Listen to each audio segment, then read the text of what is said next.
दोस्तों चीनी शायद अब आपको थोड़ी सी कड़वी लग सकती है क्योंकि 45 रुपए किलो में बिकने वाली चीनी अब सीधा ही 65 से 70 रुपए किलो के भाव में जा चुकी है। और ये पूरा का पूरा खेल हुआ है एक महीने के अंदर और ये ऑलमोस्ट 20% की जंप हुई है एक महीने के अंदर। और ऐसा क्या हो गया, कौन सी शेयर मार्केट गिर गई या उठ गई जिसकी वजह से चीनी का भाव इतना ज़्यादा ऊपर चला गया? क्योंकि देश के अंदर चीनी की शॉर्टेज आ चुकी है और ये वो देश है जो कि गन्ना उत्पाद में दुनिया की दूसरी सबसे बड़ी कंट्री है। सबसे ज्यादा गन्ना हम उगाते हैं, दूसरे नंबर पे आते हैं रैंकिंग के अंदर।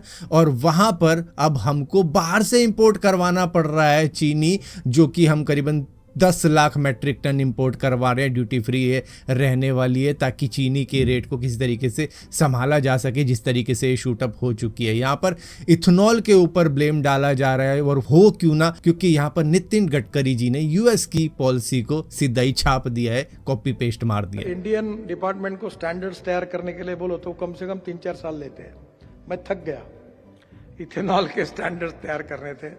एक दिन मैंने कहा भाई साहब आपका ज्ञान आपके पास रखो, अमेरिका के लाओ को आप ऊपर का हेडिंग काट दो, नीचे में लिख दो, ठप्पा मारो, सही करो और डिक्लेयर कर दो। कहाँ समय गवाते हो। इन्होंने कहा था कि भैया क्या इतना सोचना है, जो यूएस कर रहा है वही हम कर देते हैं। भैया यूएस की ही पॉलिसी को यहाँ पे सीधा कॉपी पेस्ट मार दो। और कॉपी पेस्ट मारने के बाद में हालत ये है कि हम सबसे ज्यादा गन्ना उगाते हैं, मतलब रैंकिंग में हम सेकंड नंबर पे आते हैं गन्ना उत्पाद में। और वहां पर अब हमको बाहर से 10 लाख मेट्रिक टन चीनी मंगवानी पड़ रही है। आप सोच के देखो आयरनी क्या है कि हमने 30 लाख मेट्रिक टन गन्ना सीधा ही लोगों की गाड़ियों के अंदर दे दिया है इथेनॉल बनाने के लिए। और उसकी वजह से हालात ये आ चुके हैं कि अब चीनी के भाव ऑलमोस्ट डबल होने को जा रहे हैं। 45 रुपए वाली चीनी ऑलमोस्ट 70 टच करने वाली है, जिसकी वजह से आने वाले वक्त में शायद 80 भी टच कर जाए, क्योंकि आने वाला है फेस्टिवल सीजन। अभी थोड़े दिनों बाद रक्षाबंधन आ जाएगा, उसके बाद में दशहरा आ जाएगा, फिर दिवाली आ जाएगी, मतलब फेस्टिवल सीजन स्टार्ट होने वाला है। वहां पर चीनी की सबसे ज्यादा डिमांड रहने वाली है, तो चीनी के भाव क्यों नहीं बढ़ेंगे। यहाँ पर सेंट्रल गवर्नमेंट पता है कैसे पल्ला झाड़ रही है, वो कह रही है कि भैया इस बार शुगर केन का उत्पाद ही उतना ज्यादा नहीं हुआ, जबकि 30 लाख मेट्रिक टन आपने सीधा ही लोगों की गाड़ियों के अंदर ठूस दिया। आप कह रहे हो कि गन्ना उत्पाद नहीं हुआ ज्यादा। हम वो देश हैं जो कि मतलब कितनी बार बताऊं कि हम सेकंड रैंकिंग पे आते हैं गन्ना उत्पाद के अंदर, और वहां पर ये सिचुएशन है कि हमारे पास में चीनी नहीं है अपने चाय के अंदर डालने के लिए, या फिर है तो उसको हमें महंगे भाव में खरीदना पड़ेगा क्योंकि शॉर्टेज आ रखी है। और आप सोच के देखो फेस्टिवल सीजन के अंदर शादियों का सीजन आने वाला है, वहां पर चीनी कितनी ज्यादा डिमांड में रहने वाली है, मिठाइयां बनने वाली है। मिठाइयां ऑलरेडी इतनी ज्यादा एक्सपेंसिव हो चुकी है और जब चीनी उनको एक्सपेंसिव मिलेगी तो वो और महंगी मिठाइयां हो जाएंगी। तो भैया चीनी तो मुंह कड़वा करने वाली है आने वाले कुछ दिनों के अंदर हमारा। दोस्तों जोमैटो के को-फाउंडर दीपेंद्र गोयल ने अपना एक टेम्पल डिवाइस दिखाया था, जो कि एक वेरेबल डिवाइस है, हालांकि हाथ में नहीं पहना जाता है, फोरहेड के साइड में चिपका दिया जाता है। इसका नाम भी टेम्पल रखा गया था। अब इसका साइज इन्होंने बताया कि ऑलमोस्ट हाफ कर दिया है और ये कह रहे हैं कि लॉन्चिंग के बहुत ही ज्यादा करीब है और इसको मार्केट का स्मॉलेस्ट वेरेबल भी बना दिया है इन्होंने, ऐसा ये बता रहे हैं। जो घड़ी हम पहनते हैं वो तो चलो हमारा हार्ट रेट मॉनिटर करती है, लेकिन इस वेरेबल डिवाइस की अगर बात की जाए, ना सिर्फ ये आपका हार्ट रेट मॉनिटर करेगी, कितनी कैलोरी बर्न करी, वो भी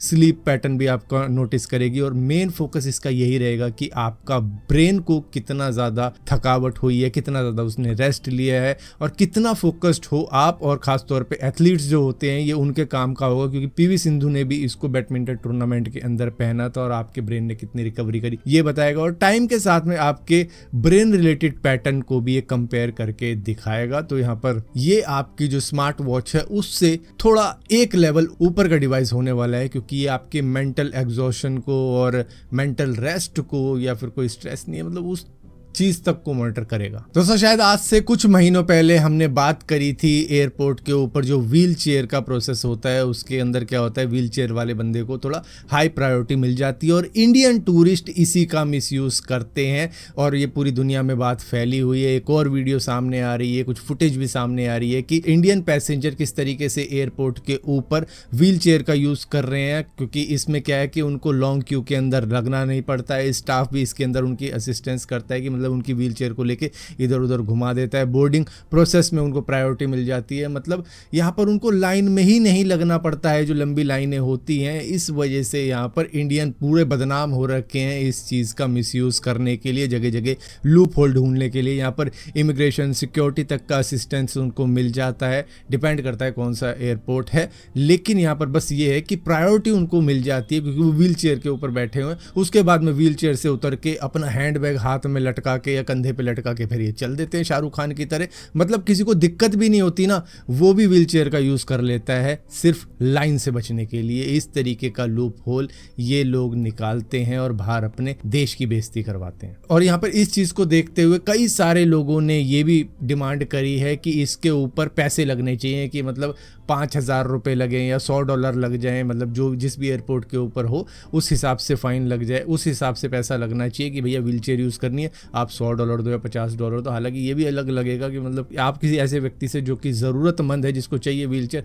उससे पैसे ले रहे हो। लेकिन ये चीज़ देखनी चाहिए कि अगर कोई बंदा व्हील चेयर से उतर के चल के जा रहा है तो उससे फ़ाइन लेना चाहिए। दोस्तों 17 अगस्त को सोमालिया के पास में एक कार्गो शिप को हाईजैक कर लिया गया था, जिसके अंदर 10 क्रू मेंबर मौजूद थे, जिसमें से 6 इंडियन थे। यहाँ पर 8 आर्म्ड पायरेट्स आए थे जो कि समुद्री लुटेरे होते हैं, एक छोटी सी बोट के अंदर, और वो किसी तरीके से शिप में चढ़ जाते हैं। AK-47 इनके हाथ में होती है और यहाँ पर ये उस शिप के ऊपर अब कब्जा कर बैठे हैं। और इसके बाद में 20 अगस्त को, मतलब एक हफ्ते के अंदर अगर आप देखो तो ये दूसरा इंसिडेंट हो चुका है, जहां पर यमन के अंदर भी जो समुद्री लुटेरे थे उन्होंने एक शिप के ऊपर कब्जा कर लिया है, जो कि यमन से करीबन 30 नॉटिकल माइल दूर थी, फिर भी यहां पर कब्जा कर लिया गया। और यहां पर 20 क्रू मेंबर थे इसके अंदर, जिसमें से 16 इंडियन है, तो ऑलमोस्ट 22 क्रू मेंबर्स को बंधक बना लिया है समुद्री लुटेरों ने। और ये इंसिडेंट सिर्फ एक हफ्ते के अंदर दूसरी बार हो चुका है। दोस्तों चाइना के अंदर अब रोबोट्स को ट्रैफिक कंट्रोल करने के लिए भी यूज किया जा रहा है। वो एक तरीके से ट्रैफिक पुलिस बन चुके हैं, लेकिन उनके पास में उतनी ज़्यादा पावर नहीं है जितनी ट्रैफिक पुलिस के पास में होती है। यहाँ पर चाइना के हैंगजुओ के अंदर, शेंगजेन के अंदर यहाँ पर ट्रैफिक कंट्रोल करने के लिए इन रोबोट्स को लगाया गया है, जहाँ पर ये स्टॉप, गो, हैंड सिग्नल, राइट लेफ्ट का मतलब सिग्नल दे देते हैं वहाँ पे। इसी के साथ साथ इसके अंदर कैमरा है, AI है, कुछ रडार सेंसर ऐसे हैं जिसकी वजह से ये कुछ चीज़ें डिटेक्ट कर पाते हैं। किसी ई-बाइक राइडर ने हेलमेट नहीं पहना है तो उसकी फ़ोटो खींच ली जाती है। अगर ई-बाइक पर कोई अलाउड से ज़्यादा बंदे बैठा रखा है तो उसकी फ़ोटो खींच ली जाती है। कोई व्हीकल ज़ेब्रा क्रॉसिंग से आगे स्टॉप हो चुका है तो उसकी फ़ोटो खींच ली जाती है। और मतलब कई सारे जो दूसरे ट्रैफिक वायलेशन वाले एरिया हैं वहाँ पर भी इनको डिप्लॉय किया गया है, जो कि सिर्फ वॉइस से ही वार्निंग देते हैं, किसी का चालान वगैरह नहीं काटते, क्योंकि इनके पास में अभी उतनी पावर नहीं दी गई है। लेकिन हाँ, फिर भी जो फोटो वगैरह खींची जा रही है उसको आगे भेज कर वो चालान काट सकते हैं। दोस्तों ओप्पो के ऊपर अब इंडियन गवर्नमेंट का एक्शन होने वाला है, क्योंकि कई सारे यूज़र ऐसे हैं जो कि ओप्पो रेनो 5 यूज़ कर रहे हैं और उनके डिस्प्ले के ऊपर आ गई है कोई लाइन वगैरह, डिस्प्ले ठीक से काम नहीं कर रही, जिसकी वजह से अब गवर्नमेंट के कंज्यूमर अफेयर ने ऐसा इंश्योरेंस दिया है कि अब इन्वेस्टिगेशन की जाएगी ओप्पो रेनो 5 की, कि कितने मॉडल इन्होंने बेचे हैं, कितने के अंदर ये दिक्कत आई है, कितने कंज्यूमर इससे अफेक्टेड हुए हैं, क्या ये कोई आइसोलेटेड केस तो नहीं है जिसमें कि सिस्टमैटिक मैन्युफैक्चरिंग डिफेक्ट हो गया है और यहाँ पर सभी को ही ये डिफेक्टेड पीस पकड़ा दिए गए हैं। तो एक पूरी इन्वेस्टिगेशन चालू हो चुकी है ओप्पो के ऊपर, सिर्फ उनके ओप्पो रेनो 5 मॉडल की वजह से, क्योंकि कई सारे यूजर्स की इस पे कंप्लेंट आ गई है कि भैया दिक्कत आ रही है और शायद ओप्पो कोई एक्शन नहीं ले रहा होगा, जिसकी वजह से डिपार्टमेंट ऑफ कंज्यूमर अफेयर को अब इन्वेस्टिगेशन बिठानी पड़ गई है इस एक पर्टिकुलर मॉडल के ऊपर।